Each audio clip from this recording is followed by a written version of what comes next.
సర్వోన్నతుడైన దేవాది దేవుడు, అత్యున్నత సింహాసనమే ఆశ్రయుడైన దేవాది దేవుడు తను నమ్మిన వారి జీవితాలలో అద్భుత కార్యాలను ఆశ్చర్య కార్యాలను చేసుకుంటూ వస్తున్న దేవుడు. ఎవరైతే ఆయన యందు విశ్వాసం ఉంచారో వారి పట్ల ఆయన ఉండి వారి ప్రతి పోరాటంలోనూ విజయాన్ని చేకూర్చే దేవుడు. హల్లెలూయా, హల్లెలూయా.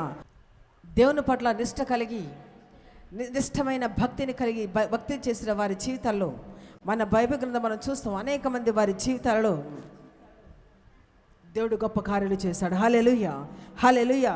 దానియేలునేమి, దావీదునేమి, మోషేనేమి, వారందరి జీవితాల్లో మనం చూసుకున్నట్లయితే దేవుడు గొప్ప కార్యాలు చేశాడు. యెహోషువతో అన్నాడు కదా, నీ ఎదుట ఎవరు కూడా నిలబడనేరరు. మోషే ప్రయాణంలో ఎర్ర సముద్రం వస్తే దాన్ని చీల్చివేశాడు. దానియేలుని సింహాల బోలలో వేస్తే సింహాలను మూసివేసిన దేవాది దేవుడు మన దేవుడు. ఆ దేవుడే బలమైన దేవుడు. హల్లెలూయా, హల్లెలూయా. మన దేవుడు, మనం సేవించే దేవుడు ఏమి వీక్ దేవుడు కాదు, బలహీనుడు కాదు.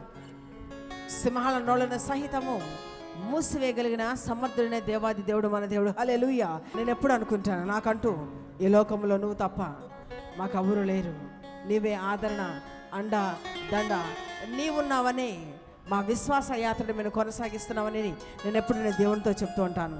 మీరు కూడా మీరు అట్లా చెప్పగలిగితే దేవుడు మీ విశ్వాస యాత్రలో ఎన్ని ఆటంకాలు అడ్డంకులు వచ్చినా కానీ దాన్నన్నిటినీ దేవుడు తొలగించి వేస్తాడు. హల్లెలూయా.